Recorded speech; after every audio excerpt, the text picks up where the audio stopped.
আল্লাহ তাআলা কিয়ামতের কঠিন ময়দানে যেদিন স্বামী স্ত্রীকে চিনবে না, স্ত্রী স্বামীকে দেখে পালিয়ে যাবে, বন্ধু বন্ধুরে চিনবে না, পীর সাহেব মুরিদরে চিনবে না, মুরিদ পীর সাহেবরে চিনবে না, দলের কর্মী তার নেতারে চিনবে না, নেতা তার কর্মীরে চিনবে না, বন্ধু বন্ধুরে দেখে পালাবে। এই কঠিন মুহূর্তে সূর্যটা মাথার কাছে চলে আসবে, জমিনটা তামার জমিন হবে, আজকের জমিনের মতো নয়।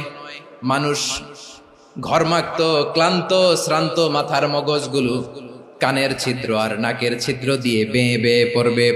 বিশ্বনবী ফরমান, কিয়ামতের ওই কঠিন ময়দানে 7 শ্রেণীর ব্যক্তিকে রব্বুল আলামিন তার আরশের নিচে ছায়া দিবেন। তার মধ্যে প্রথম শ্রেণীর ব্যক্তি হলো ইমামুন আদিল, যে ইনসাফের সাথে বিচার করে, যে জাস্টিস সমাজে সার্ভ করে, যে সুশাসন নিশ্চিত করে, ওই ইমামুন আদিল। আদিল শব্দটা বুঝছেন না? ইন্নাল্লাহা ইয়া'মুরু বিল আদল, পাইছেন? আদিল। 7 শ্রেণীর ব্যক্তিকে আল্লাহ তাআলা সুশীতল আরশের নিচে ছায়া দিবেন, যেদিন তার দেয়া ছায়া ছাড়া কোনো ছায়া থাকবে না। এর প্রথম হচ্ছে ইমামুন আদিল, ন্যায়পরায়ণ শাসক। চিল্লায় বলেন সুবহানাল্লাহ। আবার বিশ্বনবী বললেন, ইন্নাল মুকসিতিনা ইনদাল্লাহি আলা মানাবিরা মিন নূর আন ইয়ামিনির রহমান। কিয়ামতের দিন যারা ন্যায় পরায়ণ হিসেবে আল্লাহর সামনে দাঁড়াবে, কিয়ামতের দিন রব্বুল আলামিন তার আরশের ডান দিকে ওই ন্যায় পরায়ণ লোকদের জন্য আরশের ডান দিকে একটা নূরের মিম্বারে তাদেরকে বসার সুযোগ করে দিবে। আল্লাহর আরশের ডান দিকে ন্যায় পরায়ণ লোকদের জন্য আল্লাহ তাআলা নূরের মিম্বার বানাবে। 4টে কেন কথা মনে করেছেন? আল আদাল, জাস্টিস। ইন্নাল্লাহা ইয়া'মুরু বিল আদল। আল্লাহ তাআলা এই আদালতের নির্দেশনা দেন, সুবিচার, সুশাসন। প্রিয় ভাইয়েরা, এটা আমরা বাংলাদেশে চাই কি চাই না? এই যে অরাজকতা, এই যে অন্যায়, এই যে জুলুম, এই যে ইনকনসিস্টেন্সি সমাজের অসঙ্গতির প্রধান কারণ জাস্টিস নাই, সুবিচার নাই, সুশাসন নাই। শেষবারের মতো আওয়াজ করে বলেন তো, আমরা বাংলাদেশে আদল চাই কি চাই না? তাহলে প্রথম নির্দেশনা শেষ। আল্লাহ তাআলা তোমাদেরকে আদলের আদেশ দেন। এরপরে আল্লাহ বললেন, আমি তোমাদেরকে ইহসানের আদেশ দেই। ইন্নাল্লাহা ইয়া'মুরু বিল আদলি ওয়াল ইহসান। আমি তোমাদেরকে যেমনি আদলের নির্দেশনা দেই, তেমনি ভাবে তোমাদেরকে ইহসানের নির্দেশনা দেই। ইহসান, আওয়াজ করে সবাই বলেন তো ইহসান। ইহসান মানে কারো প্রতি সফট হার্টেড হওয়া, মহানুভব হওয়া, অনুগ্রহ পরায়ণ হওয়া, অনুগ্রহশীল হওয়া, একে অপরের প্রতি দয়াদ্র হওয়া। একে অপরের প্রতি দয়াদ্র, অনুগ্রহশীল হওয়া ছাড়া মানবিক সমাজ কশিনকালেও গঠন করা সম্ভব না। প্রিয় ভাইয়েরা, সুন্দর আচরণ দিয়ে, ইহসান দিয়ে যা জয় করা যায়, নরম আচরণ দিয়ে যেটা অর্জন করা যায়, কঠোরতা দিয়ে সেটা পারা যায় না। বিষ্ণু ঈসা ইসলাম ইহসান দিয়ে, কোমল আচরণ দিয়ে, তার অনুগ্রহ দিয়ে তিনি অনেক কাফিরের হৃদয়কে জয় করে ফেলেছেন। সাইয়েদনা সুমামা ইবনে উসাল রাদিয়াল্লাহু তাআলা আনহুর কথা মনে পড়ে যায়। তিনি ছিলেন ইয়ামামার বাদশা। মদিনাতে বিশ্বনবীকে হত্যা করার নিয়তে এসেছিলেন। গোপনে গোপনে বিশ্বনবীকে হত্যা করে আবার ইয়ামামাতে তিনি ফিরে যাবেন। কিন্তু কি অবাক করা কাণ্ড, হত্যা করতে পারে নাই, সাহাবাদের হাতে তিনি ধরা পড়ে গেলেন। সাইয়েদনা সুমামা ইবনে উসাল রাদিয়াল্লাহু তাআলা আনহু হত্যার নিয়তে আসলেন, কিন্তু হত্যা করতে পারলেন না। সাহাবারা ওনাকে ধরে ফেললেন, ধরে মসজিদে নববীর পিলারের মধ্যে বেঁধে রাখলেন। সুমামা ইবনে উসাল, সিরাত থেকে শুনে, সিরাত থেকে শোনাচ্ছি, রাদিয়াল্লাহু তাআলা আনহু ইয়ামামার অধিপতি ছিলেন।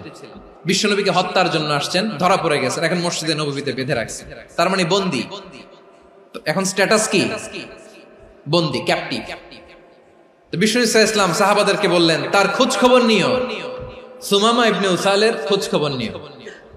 সাহাবার বলেন, ইয়া রাসূলুল্লাহ, আপনাকে হত্যা করতে এসেছে, তার তো কঠিন ক্যাপিটাল পানিশমেন্ট হওয়া দরকার, কঠিন শাস্তি হওয়া দরকার। বিশ্বনবী বললেন, না, আমি যেটা জানি তোমরা সেটা জানো না, তোমরা সুমামার সাথে ভালো আচরণ করো। বিশ্বনবী সুমামার কাছে গেলেন। প্রথম দিন যে তিনি কালেমার দাওয়াত দিলেন, ইমানের দাওয়াত দিলেন, ইসলামের দাওয়াত দিলেন, রিসালাতের দাওয়াত দিলেন, আখিরাতের দাওয়াত দিলেন। পরের দিন যে বিশ্বনবী সালাতের দাওয়াত দিলেন, যাকাতের দাওয়াত দিলেন, ইসলাম কি, কিভাবে, কেমন করে পালন করতে হয় চমৎকার আর্টিকুলেট করতে শুরু করলেন। তন্ময় হয়ে সুমামা ইবনে উসাল রাদিয়াল্লাহু তাআলা আনহু বিশ্বনবীর কথাগুলো শুনতে আরম্ভ করলো। একদিন নয়, 2 দিন নয়, টানা 3 দিন বিশ্বনবী সুমামার কাছে ইসলামকে প্রেজেন্ট করেছেন, উপস্থাপন করেছেন। আওয়াজ করে বলেন, কয় দিন? 3 দিন। 3 দিন মসজিদে নববীতে বাধা।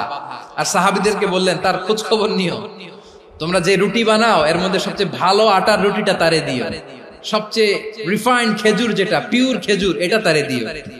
আর বিশ্বনবী নিজের উট থেকে দুধ দহন করে ওনার বাড়ির এক কর্মচারীকে বলেছেন, দুধ দহন করে সুমামার জন্য নিয়ে যেও। সুবহানাল্লাহ পড়বেন না? সবাই তো অবাক, ইয়ামামা থেকে আসছে নবীকে হত্যা করতে, বিশ্বনবী দেখে তারে জামাই আদর করে। একদিন নয়, 2 দিন নয়, টানা 3 দিন বিশ্বনবী এভাবে সুমামার কাছে যেয়ে ইসলামকে প্রেজেন্ট করতে আরম্ভ করলেন, ইসলামকে উপস্থাপন করতে শুরু করলেন। আর তাকে চমৎকার এন্টারটেইনমেন্ট, আপ্যায়ন দিতে আরম্ভ করলেন। টানা 3 দিন যখন ইসলামের দ্য বিউটিজ অফ ইসলাম, ইসলামের সুমহান বাণী, সৌন্দর্য তার কাছে উপস্থাপন শেষ, তাকে আপ্যায়ন শেষ, বিশ্বনবী বললেন সাহাবাদেরকে, যাও এবার সুমামার হাতের পায়ের রশি দুটো খুলে দাও। সাহাবারা তর্ক জুড়ে দিলেন, লা ইয়া রাসূলুল্লাহ, এমনটা করবেন না, তো ভয়ঙ্কর, ভয়ঙ্কর খুনি, কি জানি কি হয়ে যায়। বিশ্বনবী বললেন, না, তার হাতে পায়ের রশিগুলো খুলে দাও। সাহাবারা বিশ্বনবীর কথা মতো তার হাতে পায়ের রশিগুলো খুলে দিল। সুমামা মুহূর্তের মধ্যে মসজিদে নববী থেকে বের হয়, ইয়ামামায় ফিরে না যে মসজিদে নববীর পাশে একটা খেজুর বাগান ছিল, সেখানে চলে গেলেন। সেখানে একটা ছোট্ট কুয়া ছিল, কুয়ার পানি দিয়ে তিনি গোসল করলেন। সুবহানাল্লাহ পড়েন। কুয়ার পানি দিয়ে গোসল করে মসজিদে নববীর সামনে এসে বিশ্বনবী এবং সাহাবাদের সামনে দাঁড়িয়ে সাব্বাবা উঁচু করে বললেন, আশহাদু আল্লা ইলাহা ইল্লাল্লাহ ওয়া আশহাদু আন্না মুহাম্মাদান আবদুহু ওয়া রাসূলুহু। আমি সাক্ষ্য দিচ্ছি আল্লাহ ছাড়া কোনো ইলাহ নাই, আর মুহাম্মদ আল্লাহ তাআলার প্রেরিত বান্দা এবং রাসূল। প্রিয় ভাইয়েরা, ইহসান দিয়ে যা জয় করা যায়, কঠোরতা দিয়ে সেটা কঠিনকালেও জয় করা যায় না। আওয়াজ করে বলেন, ঠিক কি না? এবার সুমামা দাঁড়িয়ে বলে, ওগো নবী, আমি তো কালিমা পড়ে মুসলমান হয়ে গেলাম, এবার শোনেন, এই মুহূর্তের আগে আপনার চেহারার চাইতে নিকৃষ্ট কোনো চেহারা আমার কাছে ছিল না, কিন্তু শাহাদা পাঠ করার পরে আপনার চেহারার চাইতে উত্তম শ্রেষ্ঠ কোনো চেহারা আমার কাছে আর নাই। ও নবী, আজকের দিনের আগে ইসলাম ধর্মের চেয়ে নিকৃষ্ট, অপছন্দনীয় কোনো ধর্ম আমার কাছে ছিল না, কিন্তু এই মুহূর্ত থেকে ইসলামের চেয়ে সেরা, শ্রেষ্ঠ, পছন্দনীয় কোনো ধর্ম আমার কাছে নাই। নবী গো, আজকের দিনের আগে মদিনার চাইতে অপছন্দনীয়, নিকৃষ্ট কোনো শহর আমার কাছে ছিল না, কিন্তু এই মুহূর্তের পর থেকে মদিনার চাইতে কোনো শ্রেষ্ঠ শহর আমার জানা নাই। সে ছিল গমের বড় ডিলার, গম বেচতো। কি বেচতো? তার গম কিনে মক্কার লোকেরা রুটি খাইতো। সে ঘোষণা দিল, আজকে থেকে মক্কাবাসীদের জন্য সব গম আমি হারাম করে দিলাম, মক্কাবাসী এখন না খেয়ে মরে। সুবহানাল্লাহ পড়বেন না? মক্কাবাসী বিশ্বনবীর কাছে আসলেন, এসে বললেন, মুহাম্মদ, আমরা তো তোমার ভাই, তোমার চাচা, তোমার ভাতিজা, তোমার আত্মীয়, তুমি সুমামারে বলো সে যেন আবার গমের সাপ্লাই মক্কার জন্য অনুমতি দিয়ে দেয়। বিশ্বনবীর অনুমতি ক্রমে সুমামা আবার মক্কাতে গম পাঠাতে শুরু করলো। পড়েন সুবহানাল্লাহ। ইহসান, ইহসান দিয়ে আপনি যেটা জয় করতে পারবেন, you can win the heart of your enemies. ইহসান দিয়ে আপনি আপনার শত্রুর হৃদয়কে জয় করতে পারবেন। এজন্য আল্লাহ বললেন, ওয়া আনফিকু ফি সাবিলিল্লাহি ওয়া লা তুলকু বিআইদিকুম ইলাত তাহলুকা ওয়া আহসিনু ইন্নাল্লাহা ইউহিব্বুল মুহসিনিন। তোমরা আল্লাহর রাস্তায় দান করবে আর নিজেরা নিজেদেরকে ধ্বংসের হাতে ঠেলে দিও না। তোমরা একে অপরের প্রতি ইহসান করবে, কারণ ইহসানকারীদেরকে আল্লাহ বড় ভালোবাসেন। সুবহানাল্লাহ পড়েন। আবার সূরা রহমানে আল্লাহ বললেন, হাল জাযাউল ইহসানি ইল্লাল ইহসান ফাবিআইয়ি আলা, সবাই পড়েন ফাবিআইয়ি আলাই রাব্বিকুমা তুকাযযিবান। ইহসানের প্রতিদান হিসেবে ইহসানি হয়। বিশ্বনবী সুমামার প্রতি যেমন ইহসান করেছেন, সুমামাও ঠিক তেমন ইহসান ফিরিয়ে দিয়েছে। ঠিক কিনা বলেন? তাহলে এক নম্বরে হচ্ছে আদ, ন্যায় বিচার। দুই নম্বরে সবাই বলেন ইহসান, সদাচরণ। ইহসান দুই ধরনের প্রিয় ভাইরা, ইহসান ফিল ইবাদা, ইহসান ফিল মুআমালা। ইহসান ফিল ইবাদা হচ্ছে একাগ্র অনুভবে ইবাদতে ডুব দেওয়া, এর নাম ইবাদতের ইহসান। সুবহানাল্লাহ পড়ুন। বিশ্বনবী বলেন ইহসান মানে কি জানো নাকি? হাদিসে জিবরিলে সাইয়েদনা জিবরিল আলাইহিস সালাম বিশ্বনবীকে বললেন আখবিরনি আনিল ইহসান। নবী আমাদেরকে বলেন ইহসান মানে কি? বিশ্বনবী বললেন আনতা আবুদাল্লাহা কাআন্নাকা তারাহু ফাইন লাম তাকুন তারাহু ফাইন্নাহু ইয়ারাক। ইহসান মানে হলো এমন ভাবে তুমি আল্লাহর সামনে নিজেকে উজাড় করে ইবাদত করবে, তুমি ভাববে তুমি আল্লাহকে দেখতে পাচ্ছ।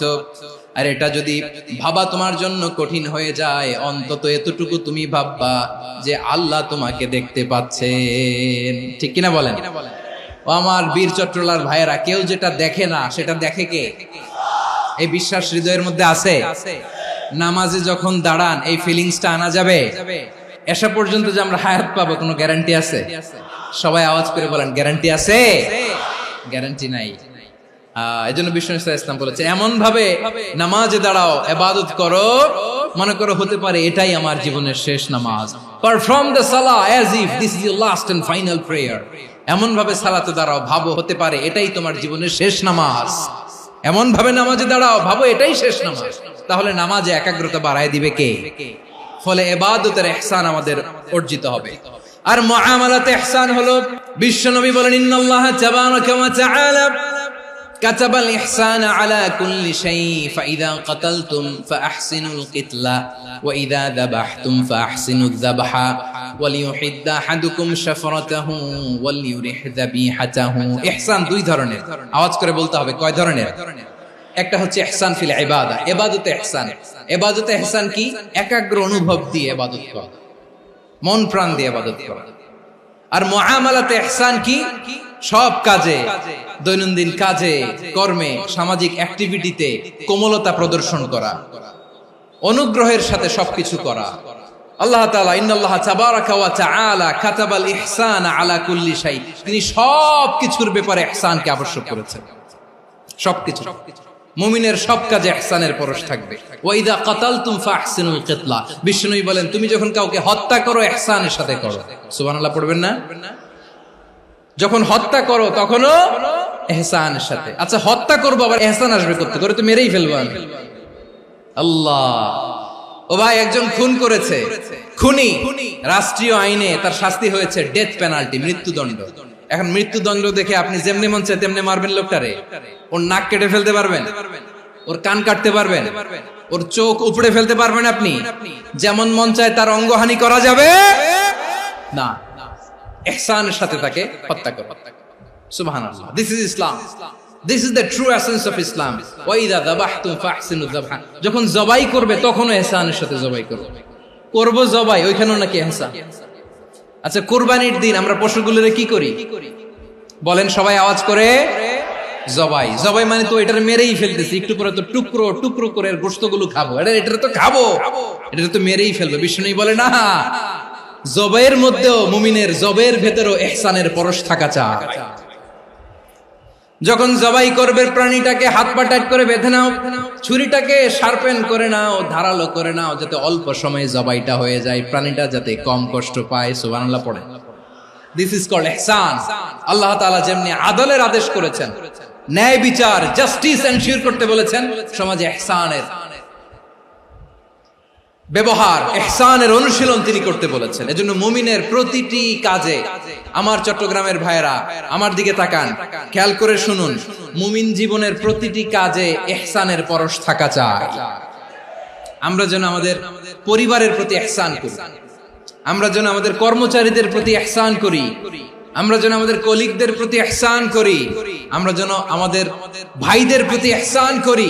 মুমিন জীবনের প্রতি কাজে ইহসানের পরশ থাকার দরকার আছে না নাই? কথা বুঝতে পেরেছেন? তাহলে আল্লাহ তাআলার তিনটা আদেশ ছিল, কয়টা গেল? প্রথমে কি ছিল? আদল। 2 নম্বরে, 3 নম্বরে রব্বুল আলামিন বললেন ওয়া ইতাইদিল কুরবা, নিকটাত্মীয়দেরকে দান করো। নিকট আত্মীয়দেরকে দাও, যারা তোমাদের ব্লাড কানেকশনের আত্মীয় তাদেরকে তোমরা দাও। এখানে জেনারেলি বললেন দাও, কি দিব সেটা তিনি এখানে বলেন নাই, সেটা তিনি সূরাতুল ইসরার মধ্যে বলেছেন। আল্লাহ বলেন ওয়া আতিযাল কুরবা হাক্কাহ, নিকট আত্মীয়দেরকে তাদের অধিকার, তাদের প্রাপ্য তোমরা বুঝিয়ে দাও। দেখেন, একটা শান্তির সমাজ, একটা সমৃদ্ধ সমাজ, একটা মানবিক সমাজ গঠনের জন্য আল্লাহ তাআলা বেশি না, মাত্র 3টা অর্ডার, 3টা ভার্ডিক্ট তিনি জারি করেছেন। 1 নাম্বার সুশাসন, ন্যায় বিচার। 2 নাম্বার ইহসান। 3 নাম্বার নিকটাত্মীয়, যারা কাছের, তোমার ভেরি ক্লোজ রিলেশনশিপে আছে, তাদেরকে দাও। দাও, দিলে বাড়িয়ে দেয় কে? অনেকে দিতে চায় না, কৃপণতা করে। দিলে বাড়ায় দেয় কে? ও মিয়া, মদিনার মধ্যে সবচাইতে গরিব সাহাবী ছিল বেলাল রাদিয়াল্লাহু তাআলা আনহু। ওনার এন্টায়ার অ্যাসেট, সম্পদের পরিমাণ কতদূর জানেন? একটা লুঙ্গি। বেলাল রাদিয়াল্লাহু তাআলা আনহু, ওনার টোটাল ওয়েলথের এস্টিমেশন হচ্ছে মাত্র একটা লুঙ্গি। একটা লুঙ্গি, টোটাল ওয়েলথ এস্টিমেশন, টোটাল সম্পদের পরিমাণ বেলাল রাদিয়াল্লাহু তাআলা আনহুর কি ছিল? ওই বেলাল রাদিয়াল্লাহু তাআলা আনহুকে বিষ্ণু ইসলাম বলেছেন আনফিক ইয়া বেলাল, ও বেলাল তুমিও দাও। ওয়ালা তাখশা মিন যিল আরশি ইখলালা, আরশের অধিপতির তো কোনো ঘাটতি নাই, তুমি দিলে ওই আল্লাহ তোমারে বাড়ায় দিবে। এজন্য আমার প্রিয় ভাইয়েরা, দিলে কমে না, দিলে বাড়ে। অনেকে ধরে রাখে, নতুন কিছু নিতে পারে না, হাত দিয়ে যেটা ধরে রেখেছেন এটা দিয়ে দেন, বড় একটা ধরার সুযোগ পাবেন। জোরে বলেন ঠিক কিনা? রব্বুল আলামিন বললেন 3 নাম্বার আদেশ হলো তোমাদের প্রতি সমাজটারে কেমন করে মানবিক সমাজ, সুন্দর সমাজ গড়বা। 3 নাম্বার আদেশ হলো ওয়া আতিদাল কুরবা হাক্কা, নিকটাত্মীয়দেরকে তাদের প্রাপ্য বুঝিয়ে দাও। এই নিকটাত্মীয়দেরকে তাদের অধিকার বুঝিয়ে দেওয়া, প্রাপ্য বুঝিয়ে দেওয়াতে আমাদের গাফলতি আছে না নাই? অনেকে দেখবেন অনেক আল্লাহওয়ালা, তাহাজ্জুদ গুজার, সেজদা দিতে দিতে কপালে কালো দাগ ফেলে দিছে, সে তার বোনের হকটা আদায় করে নাই, আছে না নাই? অনেক বড় হাজী সাহেব, বিশাল লম্বা দাড়ি, ছেলেরে সব দিয়ে দিছে, মেয়েরে কিছু দেয় নাই, মেয়ের হক আদায় করে নাই, আছে না নাই? এই হাজী সাহেবেরা, এই আল্লাহওয়ালারা কিয়ামতের ময়দানে আটকে যাবে। আপনি অন্যের অধিকার নষ্ট করেছেন, তাদের রাইটস কে ভায়োলেট করেছেন। এজন্য আল্লাহ তাআলা বলেন, কারো অধিকার যদি কেউ নষ্ট করে, ওই সমাজটা মানবিক সমাজ কঠিনকালেও হতে পারে না। এজন্য 3 নম্বর আল্লাহ বললেন ওয়া ইতাইদিল কুরবা, নিকটাত্মীয়দেরকে দাও।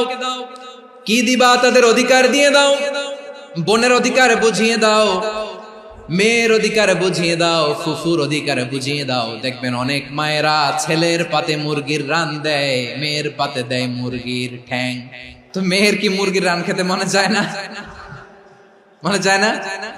এমনটা করা যাবে না। নিকটাত্মীয়দেরকে অধিকার দিয়ে দাও, নিকটাত্মীয়ের সাথে সুসম্পর্ক রাখো। আদেশটা কার? এজন্য প্রিয় ভাইয়েরা, জীবনে যদি বারাকা অর্জন করতে চান, নিকটাত্মীয়দের সাথে সুসম্পর্ক রাখতে হবে, তাদের জন্য উপহার পাঠাতে হবে। বিশ্বনবী বলেন লা ইয়াদখুলুল জান্নাতা কাতে, যে ব্যক্তি আত্মীয়তার সম্পর্ককে ছিন্ন করে দেয়, সে কঠিন কালেও আল্লাহর জান্নাতে ঢুকবে না। আপনি কি এটারে সহজ হাদিস মনে করছেন? এটা সহজ কথা? আপনি ভাবছেন আপনার নামাজ আপনারে বাঁচাতে পারবে, আপনার রোজা বাঁচাতে পারবে, আপনার তাহাজ্জুদ আপনারে বাঁচাতে পারবে? অধিকার নষ্ট করলে কিছুই আপনারে বাঁচাতে পারবে না। এজন্য নিকট আত্মীয়দেরকে দিতে হবে বেশি বেশি। বিশ্বনবী বলেন ইন্না সাদাকাতা আলাল মিসকিনি সাদাকা ওয়া আলা যির রাহিমি ইসনাতান সাদাকাতুন ওয়া সিলা।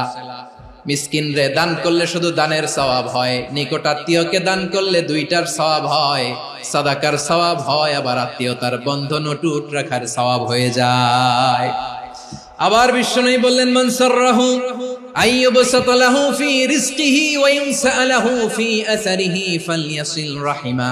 যে ব্যক্তি তার রিজিকের প্রশস্ততা চায় আর হায়াতে বরকত চায়, সে যেন তার আত্মীয়ের সাথে সুসম্পর্ক রাখে। আমার প্রিয় চট্টলার ভাইয়েরা, আমাদের রিজিক বাড়ুক, এটা আমরা চাই কি চাই না? সবাই চান? হ্যাঁ, আমাদের রিজিকে প্রশস্ততা আসুক, চাই কি চাই না? আমাদের হায়াতে বরকত আসুক, আমরা চাই কি চাই না? এই দুইটা যদি চান তাহলে নিকটাত্মীয়দের সাথে সুসম্পর্ক রাখবেন। পারবেন? তাহলে সমাজটারে মানবিক সমাজ বানায় দিবে কে?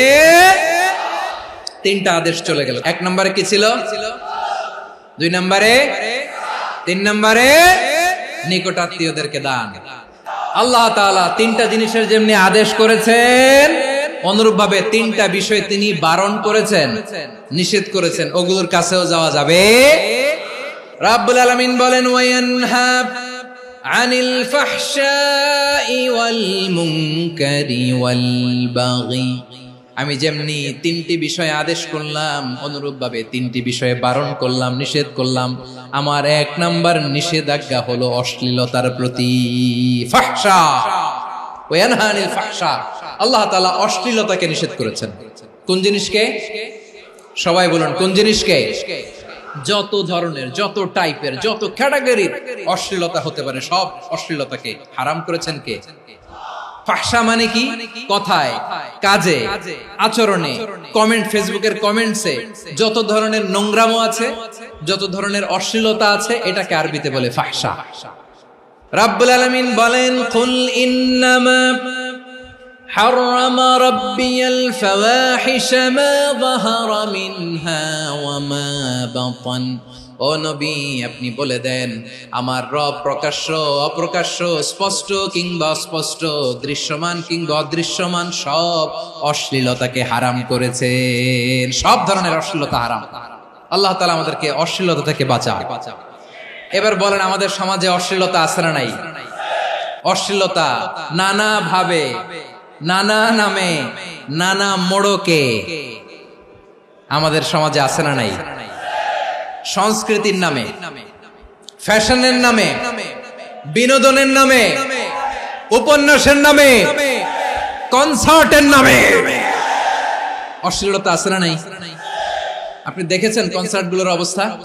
আমাদের তরুণ তরুণীরা, আমাদের যুবক যুবতীরা, আমাদের জেনজিরা, কি অবস্থা ওইখানে? কনসার্টের নামে অশ্লীলতা আছে না নাই? ছেলে মেয়ে একে অপরকে জড়ায় ধরতেছে, একে অপরকে চুমু খাচ্ছে, প্রকাশ্যে, দিবালোকে, গণমানুষের সামনে। আল্লাহ তাআলা এই অশ্লীলতা থেকে আমাদেরকে বেঁচে থাকতে বলেছেন। রূপালী জগতের নামে অশ্লীলতা আছে না নাই? এই টার্মটা আপনারা জানেন না? রূপালী জগৎ কি জগৎ? আসলে কি রূপালী জগৎ না অন্ধকার জগৎ? আমার বোনেরা, আপনাদেরকে যে কি বলে তারা বুঝায়, রূপালী জগৎ শুনেই আপনি ভরকে যাবেন না। রূপালী জগতে যে নারী যত বেশি উলঙ্গ, সে নাকি তত বেশি সাহসী। জানেন? বলে এটা একটা সাহসী নারী, খুব সাহসী পদক্ষেপ তার। যত বেশি শরীর থেকে কাপড় নামাতে পারবে, যত বেশি বস্ত্রহীন হয়ে নিজেকে প্রেজেন্ট করতে পারবে, সে নাকি তত বেশি সাহসী। আমার চট্টলার ভাইয়েরা, শয়তানের প্রথমে এজেন্ডা ছিল বনি আদমকে বস্ত্রহীন করা। সে আদম এবং হাওয়া আলাইহিস সালামকে নিষিদ্ধ গাছের ফল খাইয়ে তাদেরকে বস্ত্রহীন করেছে। এই জামিনেও সে আমাদেরকে বস্ত্রহীন করতে চাইবে। এই রূপালী জগতের নামে তারা এটা করে। আমার প্রিয় বোনেরা, আপনি জানেন না আপনার দাম কত? ওরা আপনাদেরকে বিজ্ঞাপনের সস্তা পণ্য বানাতে চায়। ওরা আপনাদেরকে ওদের ভোগের লিপসার টুলস বানাতে চায়। ওরা আপনাদেরকে দিয়ে ওদের খায়েশ পূরণ করতে চায়। এটা আপনাদের জন্য মোটেও ডিগনিটি নয়, এটা আপনাদের জন্য সম্মান নয়। আপনার সম্মান শালীনতায়, আপনার সম্মান হেজাবে, আপনার সম্মান ভদ্রতায়, আপনার সম্মান আপনার ডিসেন্ট পোশাকে। পোশাক বলে দেয় এই নারীটা ভদ্র না অভদ্র। পোশাক বলে দেয় এই মেয়েটা কোন ঘরের মেয়ে। আপনি জানেন না, আপনার সস্তা পণ্য বানায়, ভোগের পণ্য, বিলবোর্ডে আপনাকে উলঙ্গ করে উপস্থাপন করে। এই অশ্লীলতার সাথে ইসলামের কোন সম্পর্ক। এজন্য আল্লাহ বলেন, আমি অশ্লীলতাকে হারাম করেছি। অশ্লীলতাকে হারাম করার প্রথম কারণ হলো এর মাধ্যমে মানবতাকে অপমানিত করা হয়। কারণ মানুষের সম্মান মানুষের পোশাকে। মানুষ যখন পোশাকহীন হয়ে যায়, বস্ত্রহীন হয়ে যায়, তার সম্মান কমে যায়। ঠিক কিনা? অশ্লীলতাকে হারাম করার প্রথম কারণ হচ্ছে মানুষ মানুষকে অপমান করে। একটা নারী, সে তো সম্মানিত, নারী যে কত সম্মানিত নারীর এটা বুঝেই নাই। বিশ্বনবী বলেন আদ-দুনিয়া কুল্লুহা মাতা ওয়া খায়রু মাতা'আদ দুনিয়া আল মারআতুস সালিহা। আমার বোনেরা, 5টা প্যান্ডেলে আপনারা এলইডিতে আমার আলোচনা শুনছেন, আমি জানি। আপনাদের এই গর্ভ যে কত দামি আপনি জানেন না। আপনার পেট থেকেই আসবে আগামী দিনের সালাহুদ্দিন আল আইয়ুবী, আপনার পেট থেকেই আসবে অনাগত দিনের ইমাম মাহদী আল মুনতাযর, আপনার পেট থেকেই আসবে অনাগত দিনের ফয়সাল, ওয়াসিম, মুগ্ধ, আবু সাইদের মতো বীর যোদ্ধা। আমার প্রিয় বোনেরা, আমার প্রিয় বোনেরা, বিশ্বনবীর কথার ওজন খেয়াল করেন। আদ-দুনিয়া কুল্লুহা মাতা ওয়া খায়রু মাতা'আদ দুনিয়া আল মারআতুস সালিহা। দুনিয়ার সবকিছুই অ্যাসেট, এর মধ্যে সবচেয়ে দামি অ্যাসেট নেককার নারী। আপনার গর্ভ যে কত দামি আপনি জানেন না। নিজের সময়টাকে কাজে লাগান, কোরআন পড়েন, সুন্নাহ পড়েন। আপনার অনেক দায়িত্ব ঘরে। You are the MD of your family. একটা family it's a very big institution. পরিবার একটা অনেক বড় প্রতিষ্ঠান, and you are the MD of your institution. আপনি এই পরিবারের MD, managing director of your family. এখানে আপনার কত দায়িত্ব। আপনি ছেলে মেয়েদেরকে তারবিয়া করবেন, আপনি আপনার স্বামীর জন্য ঘরটারে জান্নাতের নীর বানাবেন, আপনার জন্য জান্নাতের ডুপ্লেক্স বাড়ি ওইখানে তৈরি করে রাখবে কে? আপনি যে কত দামি আপনি জানেন না। নারীদেরকে আল্লাহ বানিয়েছেন উচ্চতর করে, নিম্নতর নয়। নারীদেরকে ছোট্ট জিনিস দিলে এটার বড় করে দেয়। নারীদেরকে ভ্রূণ দিলে, শুক্রাণু দিলে নারী এটারে বাচ্চা হিসেবে উপহার দেয়, ঠিক কিনা? বিয়ের মাধ্যমে স্বামী যখন তার শুক্রাণু তার স্ত্রীকে উপহার দেয়, স্ত্রী রিটার্নে কি উপহার দেয়? ফুল ফর্ম বেবি, মানব সন্তান। দেখছেন, আপনি দিলেন একটুকুনি, দিছে বিশাল। আপনি যদি নারীকে বাজার এনে দেন, নারী এটাকে সুস্বাদু খাবারে রূপান্তর করে দেয়। আপনি তাকে একটা মুচকি হাসি দিয়ে দেন, সে তার কলিজা দিয়ে দেয়। কিন্তু যদি আপনি তার মনে কষ্ট দেন, সে আপনার জীবনকে জাহান্নাম বানায়া দেয়। নারীর মন বুঝতে পারলে নেয়ামত, বুঝতে না পারলে কিয়ামত। আমার প্রিয় বোনেরা, আপনি যে কত দামি আপনি জানেন না। অনেক দামি আপনি। আপনাদেরকে যেন ভোগের সস্তা পণ্য বানাতে না পারে, আপনাদেরকে সচেতন থাকতে হবে। তাহলে কেন আল্লাহ তাআলা এই ফাহশা, অশ্লীলতাকে হারাম করলেন? 1 নাম্বার, এতে হিউম্যান ডিগনিটি কমে। 2 নাম্বার, এতে মানুষের অধিকার নষ্ট হয়। আপনি বিয়ে করেছেন, এরে পরকিয়া করেন, ওর সাথে এরকম আছে না নাই? স্ত্রীর অধিকার নষ্ট করেছেন। আপনি বিবাহ সম্পর্কে আবদ্ধ হয়েছেন তার সাথে, আপনি পরকিয়া করেন ওই ছেলের সাথে, আপনি আপনার হাজবেন্ডের সাথে বিট্রে করেছেন। এজন্য আল্লাহ অশ্লীলতাকে হারাম করেছেন। অশ্লীলতাকে হারাম করার আরেকটা কারণ হচ্ছে আল্লাহ তাআলা এই হিউম্যান জেনারেশনকে এটাকে প্রিজার্ভ করতে চায়। হিফজুন নাসল, এটা মাকাসিদুশ শরিয়ার অনেক গুরুত্বপূর্ণ একটা মাকাসিদ, অনেক গুরুত্বপূর্ণ। আপনার নাসল, আপনার জেনারেশনকে সংরক্ষণ করা। এই যে আসতেছে ফেব্রুয়ারি, কত ফেব্রুয়ারি জানো? এটা কি বিশ্ব ভালোবাসা দিবস? হ্যাঁ, কি দিবস? এই বিশ্ব ভালোবাসা দিবসের সাথে মুসলমানদের কোনো সম্পর্ক নাই। আমার প্রিয় ভাইরা, এই যে আপনি অবৈধ সম্পর্কে জড়ালেন, কেন আল্লাহ অশ্লীলতাকে হারাম করেছে দেখেন। বলতেছিলাম যে এটা আপনার নাসল, আপনার জেনারেশন, আপনার লিনিয়েজ, আপনার বংশকে প্রিজার্ভ করা। কে কার বাবা, কে কার মা, বাবা মা জানা, প্রজন্মকে প্রিজার্ভ করা, এটা ইসলাম ওয়াজিব করে দিয়েছে। এই যে অবৈধ সম্পর্কের কারণে, বিশ্ব বেহায়া দিবসের কারণে, এগুলোর আউটকাম, আউটপুট হিসেবে মাঝে মাঝে এই ঢাকা মেডিকেলের ডাস্টবিনে নবজাতকের বাচ্চার কান্নার আওয়াজ শুনতে পাওয়া যায়। চট্টগ্রাম মেডিকেলের ডাস্টবিনে নবজাতকের কান্না শুনতে পাওয়া যায়। বীর চট্টলার মুসলমানেরা বুঝতে পারলে আওয়াজ করে বলেন, এই যে চট্টগ্রাম মেডিকেলে যে নবজাতকটা পাওয়া গেল, ওর বাবাকে আমাকে বলেন, ওর মাকে, ও কোন ফ্যামিলির সন্তান কেউ জানে? আপনি হিউম্যান ডিগনিটিকে অপমান করেছেন না? আপনি তার ভবিষ্যৎকে অন্ধকার করেছেন না? আপনি তার লিনিয়েজকে প্রশ্নবিদ্ধ করে দিয়েছেন না? এই জন্য আল্লাহ তাআলা অশ্লীলতাকে আমাদের জন্য হারাম করে দিয়েছেন। পড়েন সুবহানাল্লাহ। এই জন্য রব্বুল আলামিন বলেন, কুল ইন্নামা হারাম রাব্বিয়াল ফাওয়াহিশা মা যাহারা মিনহা ওয়া মা বাতান। প্রকাশ্য অপ্রকাশ্য সব অশ্লীলতাকে হারাম ঘোষণা করে দিয়েছে কে? আবার দুনিয়ার বুকে যারা অশ্লীলতার প্রসার করে তাদের জন্য শাস্তি মজুদ রেখেছে কে? রব্বুল আলামিন বলেন, ইন্নাল্লাযীনা ইউহিব্বুনা আন তাশিআল ফাহিশাতু ফিল্লাযীনা আমানু লাহুম আযাবুন আলীমুন ফিদ দুনিয়া ওয়াল আখিরাতি ওয়াল্লাহু ইয়ালামু ওয়া আনতুম লা তা'লামুন। নিশ্চয়ই যারা বিশ্বাসীদের মাঝে অশ্লীলতার প্রচার প্রসার করতে চায় তাদের জন্য আমি মর্মন্তুদ শাস্তি প্রস্তুত করে রেখেছি, দুনিয়াতেও রেখেছি, আখিরাতেও রেখেছি। ঘোষণাটা কার? যারাই নাটকের নামে, সিনেমার নামে, রূপালী জগতের নামে, মুভির নামে, ওটিটি প্ল্যাটফর্মের নামে আমার সমাজে অশ্লীলতা ছড়াতে চায় তাদের জন্য কঠিন মর্মন্তুদ শাস্তি মজুদ রেখে দিয়েছে কে? ও আমার বোনেরা, এখনো আপনি জাগবেন না? এখনো আপনার চিন্তার দুয়ারে এখনো নাড়া পড়ে নাই?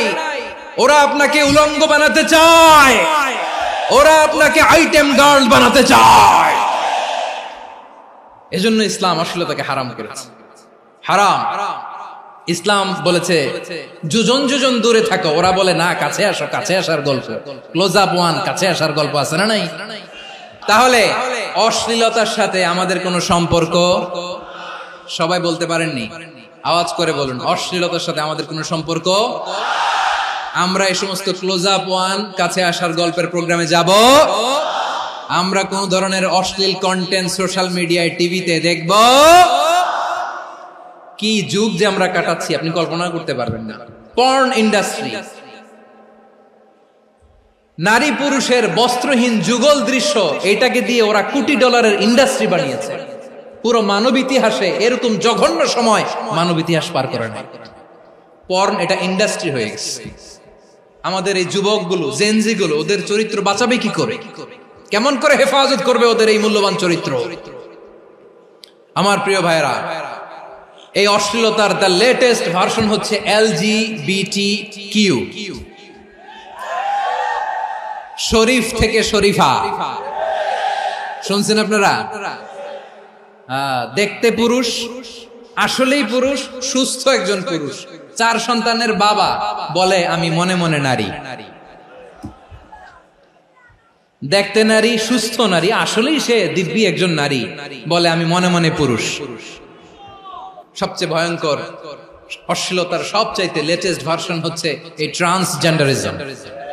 সুস্থ পুরুষ তার বায়োলজিক্যাল গ্রোথকে হরমোন দিয়ে স্টপ করে দিয়ে সে সার্জারি করে নারী হতে চায়, সুস্থ নারী পুরুষ হতে চায়। পুরুষ পুরুষের প্রতি সেক্সুয়ালি আকর্ষণ বোধ করে, এটা লূত আলাইহিস সালামের কওমের মধ্যে ছিল। এটাকেও আল্লাহ কোরআনে ফাহিশা বলেছেন। ওয়ালুতান ইয قال لقومه أتأتون الفاحشة ما سبقكم بها من أحد من العالمين। লূত আলাইহিস সালাম বললেন, তোমরা কি এমন এক অশ্লীল কার্যক্রমে ডুব দিলে নাকি যেটা গোটা বিশ্বের কেউ কখনো করে নাই, তোমরাই প্রথম করেছো? পড়েন নাউযুবিল্লাহ। এই পশ্চিমের এই রোগ আমার দেশে যেন আসতে না পারে, আমাদের সজাগ থাকতে হবে। প্রিয় ভাইরা, চিল্লায় বলেন ঠিক কি না? পশ্চিমের অবস্থা ভয়ঙ্কর। পাশ্চাত্যে, আমি যুক্তরাষ্ট্রে ছিলাম অনেকদিন, কয়েক মাস, বিভিন্ন স্টেটে ঘুরেছি। গার্ডিয়ানরা উদ্বিগ্ন, ছেলে মেয়েদেরকে, ছোট্ট ছেলে মেয়ে, ওদেরকে জিজ্ঞেস করে, তুমি how do you feel right now inside yourself? তুমি ভিতরে ভিতরে কেমন ফিল করো? তোমার কি ছেলে ছেলে লাগে না মেয়ে মেয়ে লাগে? আচ্ছা বলেন, এই ছোট্ট বাচ্চাটাও কি এগুলো জেন্ডার অ্যাসাইনমেন্ট বলতে এগুলো কিছু বুঝে? এইভাবে মিসগাইড করা হচ্ছে। কৌতূহল বশত ছোট্ট ছেলে যদি বলে আমার তো মেয়ে মেয়ে লাগে, তখন বলে যে না তুমি মেয়ে, ছেলে না। মা বাবা বাধা দিলে ওকে আলাদা গভর্নমেন্ট হাউসে নিয়ে যায়। ভয়ঙ্করতম অবস্থা। আমরা একটা সময় শুনতাম যে হুজুর আমার ছেলেটা খুব ভালো, হাফেজে কোরআন, আল্লাহওয়ালা। হুজুর আমার ছেলে দাড়ি রাখছে, আল্লাহওয়ালা। হুজুর আমার ছেলে 5 ওয়াক্ত সালাত জামাতের সাথে পড়ে, তার মানে আল্লাহওয়ালা। পশ্চিমে যে আমি কি শুনছি জানেন? ওরা বলে হুজুর আমার ছেলেটা ইউনিভার্সিটির একটা মেয়ের সাথে প্রেম করে, ও খুব আল্লাহওয়ালা, হুজুর দোয়া করবেন। এর কারণ ওদের কাছে আল্লাহওয়ালার ক্রাইটেরিয়া হচ্ছে, হুজুর আমার ছেলেটা আরেক ছেলের পছন্দ করে নাই, আমার মেয়েটা আরেক মেয়েকে ভালোবাসে নাই, এজন্য আমার ছেলেটা আল্লাহওয়ালা, হুজুর ওর জন্য একটু দোয়া করে দিয়ে। কি চ্যালেঞ্জ ওরা ফেস করতেছে। ওনার ছেলে যে আরেক ছেলেরে বিয়ে করবে না, এটাতেই উনি খুশি যে আলহামদুলিল্লাহ আমার ছেলেটা একটা মেয়েরে ভালোবাসে, আমার মেয়েটা একটা ছেলেরে ভালোবাসে, মানে এটা খুব আল্লাহওয়ালা। নাউজুবিল্লাহ পড়তে পারলেন না? এজন্য অশ্লীলতার সাথে আমাদের কোন সম্পর্ক। রাব্বুল আলামিন বলেন ওয়ায়ানহা আনিল ফাহশাই ওয়াল মুনকারি ওয়াল বাগি, তিনটা জিনিসকে আমি নিষিদ্ধ করলাম। এক নাম্বার হলো ফাহশা, অশ্লীলতা। দুই নম্বরে হলো মুনকার, সমস্ত মন্দ কাজ। মুনকার মানে হচ্ছে যত মন্দ কাজ, খারাপ কাজ, বাজে কাজ, এটার বলে মুনকার। এটার কি বলে? আপনারা পড়ছেন না, তা'মুরুনা বিল মা'রুফি ওয়া তানহাউনা আনিল মুনকার। সৎ কাজের আদেশ, অসৎ কাজের নিষেধ। মুনকার, মুনকার হচ্ছে মানুষের স্বাভাবিক বিবেকবোধ যেটাকে খারাপ বলে, ওইটাই মুনকার। পৃথিবীর সব আসমানি গ্রন্থ যেটাকে খারাপ বলেছে, মানুষের স্বাভাবিক বিবেকবোধ যেটাকে খারাপ বলেছে, এগুলো সব মুনকার। যেমন ইফতিজিং, এটা কি ভালো না খারাপ?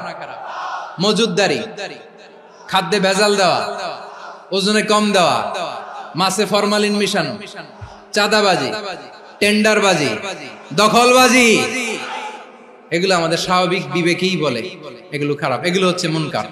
আল্লাহ তাআলা এই মুনকার থেকে আমাদেরকে বেঁচে থাকতে বলেন, আর শয়তান এই মুনকারের প্রতি আমাদেরকে উদ্বুদ্ধ করে।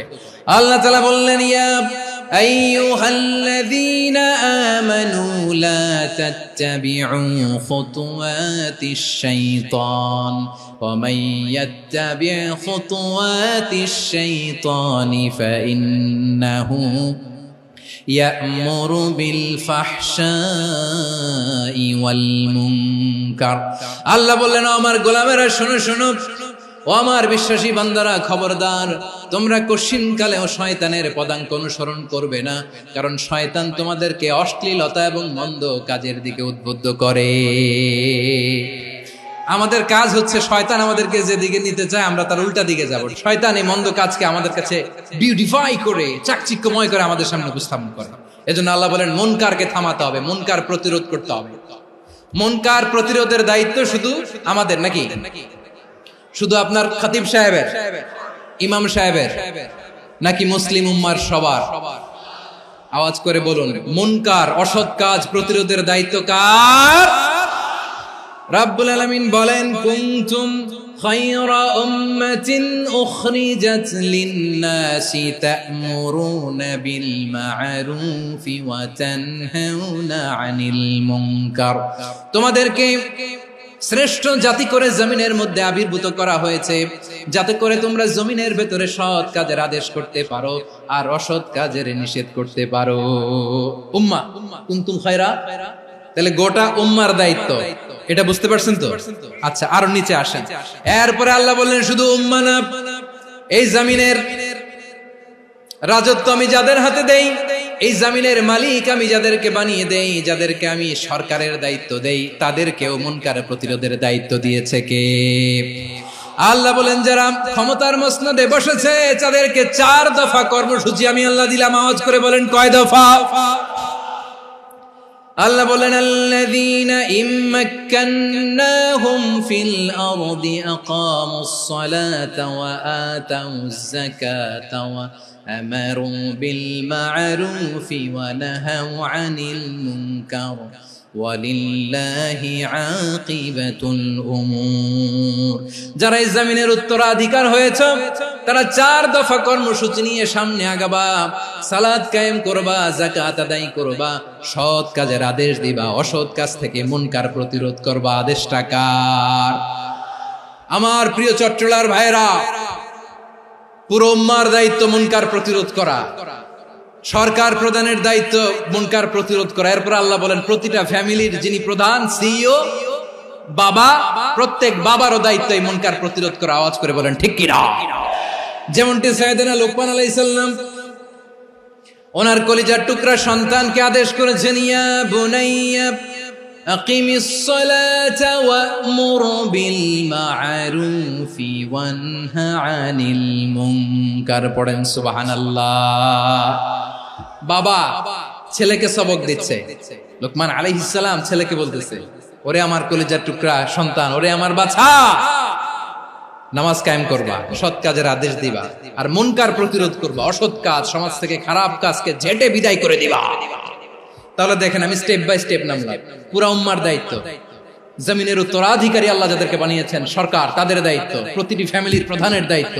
এরপরে বিশ্বনবী বলেন সচেতন প্রতিটি মুসলিমের দায়িত্ব সমাজ থেকে মুনকারকে উৎখাত করা।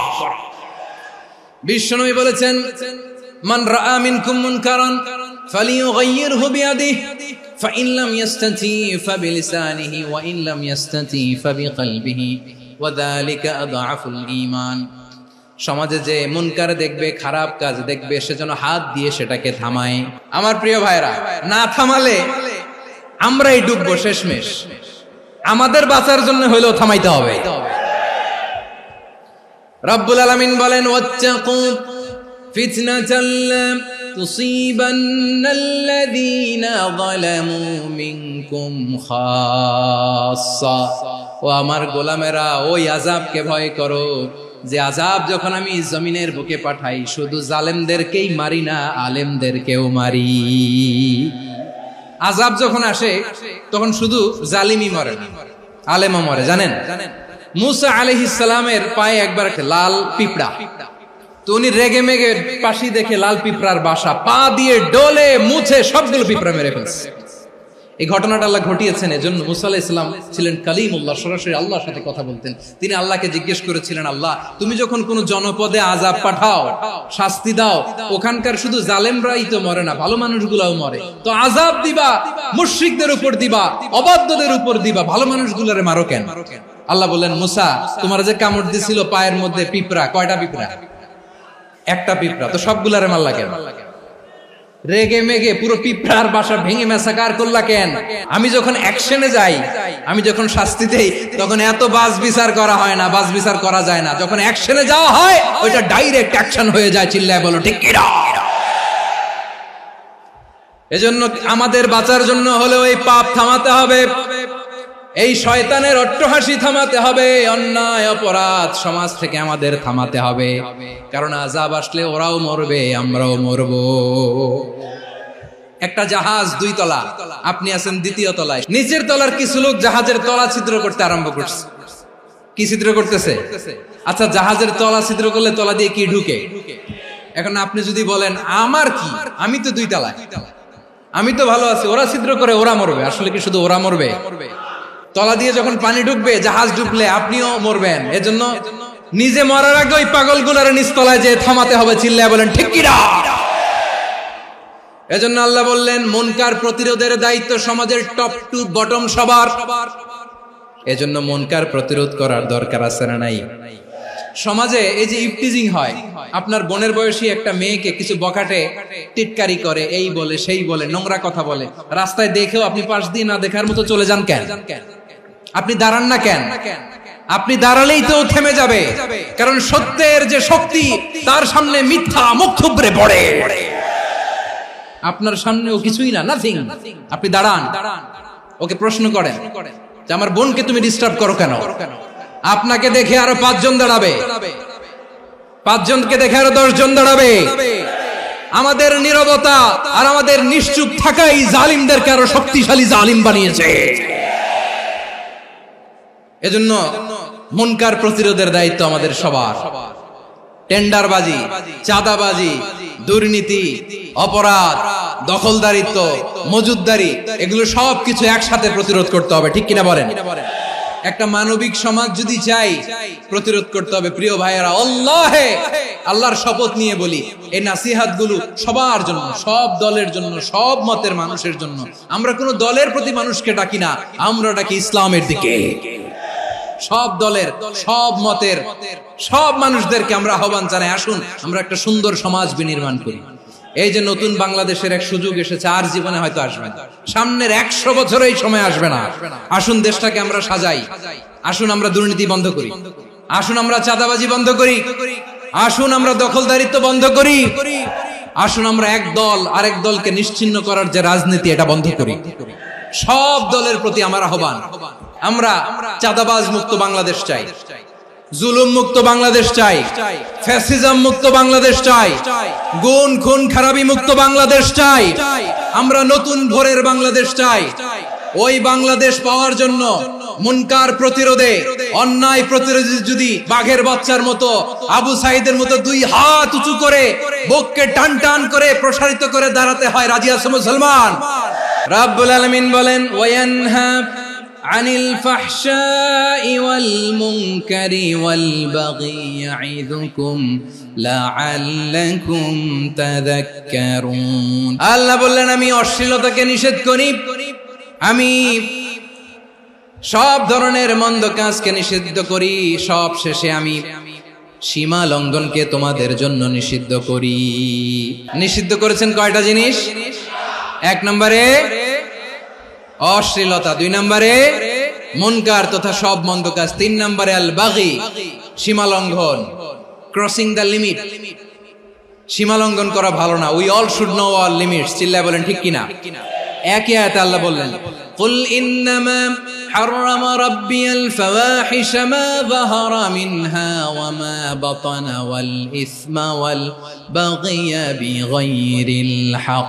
অন্যায় ভাবে যে অবাধ্য হয়, যে সীমা লঙ্ঘন করে, তাদেরকেও আমি এটা হারাম করে দিলাম। সীমা লঙ্ঘন করা হারাম। আল্লাহ বারবার বারবার আমাদেরকে ওয়ার্নিং দেয়। যখন আমরা থামি না তখন আল্লাহ ধরে, আর যখন ধরে তখন ছাড়ে না। ধরে ধরে ধরে না, ধরলে আল্লাহ। ফেরাউনকে কিন্তু হুট করে ধরে নাই, আপনারা জানেন 9 বার ওয়ার্নিং দিয়েছে। ফেরাউনকে আল্লাহ তাআলা ওয়ার্নিং দিয়েছিল কয়বার?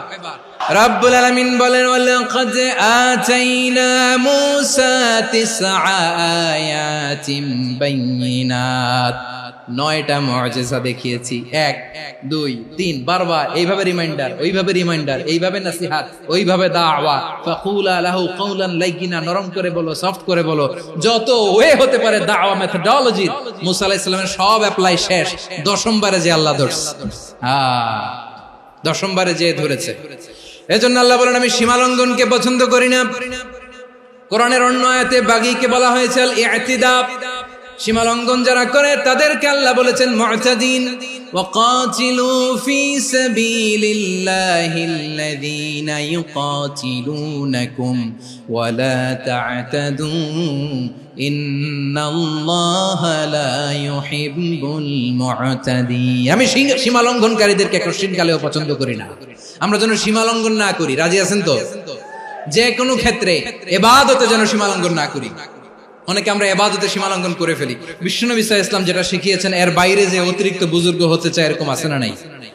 কোন ক্ষেত্রেই সীমা লঙ্ঘন করা যাবে, এমনকি যুদ্ধ ক্ষেত্রেও না। বিশ্বনবী সাল্লাল্লাহু আলাইহি ওয়াসাল্লাম বলেন খবরদার যুদ্ধ ক্ষেত্রেও সীমা লঙ্ঘন করো না। কি সুন্দর ইসলাম আমরা পেয়েছি। বিশ্বনবী বলেন খবরদার যুদ্ধের ময়দানে কোনো নারীর গায়ে হাত তোলো না, কোনো শিশুর গায়ে হাত তোলো না, কোনো গবাদি পশু হত্যা করো না, কোনো শস্য ক্ষেত্র ধ্বংস করো না, ইবাদতরত অন্য ধর্মের কোনো সন্ন্যাসীর গায়ে হাত তোলো না। বলেন সুবহানাল্লাহ। তাহলে আমরা সীমা লঙ্ঘন করতে পারবো। প্রিয় ভাইরা, একটা সুখী, সমৃদ্ধ, শান্তির সমাজ, মানবিক সমাজ যদি আমরা গঠন করতে চাই, আমাদের আল্লাহর দেয়া কয়টা আদেশ মানতে হবে বলেন দেখি? আর বেঁচে থাকতে হবে কয়টা জিনিস থেকে? আল্লাহর আদেশ কি? 1 নাম্বার আদাল, ন্যায়পরায়ণতা। আমরা সুবিচার, সুশাসন, ন্যায় বিচার চাই কি চাই না? 2 নম্বরে কি ছিল? মাশাআল্লাহ, আমরা যেন সবার প্রতি দয়া পরবশ হই, ইহসান করি। 3 নম্বরে কি ছিল? নিকটাত্মীয়দের দান করা, তাদের অধিকার প্রাপ্য বুঝিয়ে দেওয়া। পাশাপাশি 3টা জিনিস থেকে আল্লাহ বারণ করেছেন, নিষেধ করেছেন। তার প্রথমটা ফাহশা, অশ্লীলতা। অশ্লীলতার সাথে আমাদের কোনো সম্পর্ক। 2 নম্বর নিষেধাজ্ঞা কি ছিল? আল মুনকার, সমাজের যত মন্দ কাজ এগুলোকে আমরা প্রতিরোধ করব। রাজি আছেন তো সবাই? 3 নম্বরে আল বাগী, সীমালঙ্ঘন। কোন মুসলিম সীমালঙ্ঘন করে না। রাব্বুল আলামিন শেষে বললেন ইয়াইদুকুম লাআল্লাকুম তাযাক্কারুন। আল্লাহ তোমাদেরকে উপদেশ দেন যাতে তোমরা শিক্ষা গ্রহণ করো। আমরা উপদেশ দেব, আমরা জোর করে কাউরে কিছু মানাতে চাই না। লা ইকরাহা ফিদ্দিন ওয়াযাক্কির ফাইন্না যিকরা তানফাউল মুমিনিন। উপদেশ দিলে এটা মুমিনদের কাজে দেয়। লাস্তা আলাইহিম বিমুসাইতির ইন্নামা আনতা মুযাক্কির। নবী হে, আপনি রিমাইন্ডার দাতা, আপনি উপদেশ দিবেন। আমরাও বিশ্বনবীর এই হাদিসগুলো থেকে, কোরআনের আয়াত থেকে রিমাইন্ডার, এই কথামালা বাণী বাহক হিসেবে এই বাণীগুলো আপনাদের সাথে কাছে পৌঁছে দিলাম। আমরা আল্লাহ তাআলার কাছে প্রার্থনা করি, আল্লাহ আমরা যেন আদল দিয়ে আমাদের সমাজকে গঠন করতে পারি। আল্লাহ আমরা যেন ইহসান করতে পারি, আমরা যেন নিকটাত্মীয়দের দান করতে পারি। আল্লাহ যত ধরনের অশ্লীলতা, অনাচার, মন্দ কাজ, সীমালঙ্ঘন, অবাধ্যতা থেকে যেন আমরা বেঁচে থাকতে পারি। আল্লাহ তাআলা আমাদের সবাইকে কথাগুলো বোঝার ও আমল করার তৌফিক দান করুক। হাযা মা ইনদি ওয়াল ইলমু ইনদাল্লাহ আলাইহি তাওয়াক্কালতু ওয়া ইলাইহি উনীব। সুবহানাকাল্লাহুম্মা বিহামদিকা আশহাদু আল্লা ইলাহা ইল্লা আনতা আস্তাগফিরুকা ওয়া আতুবু ইলাইক।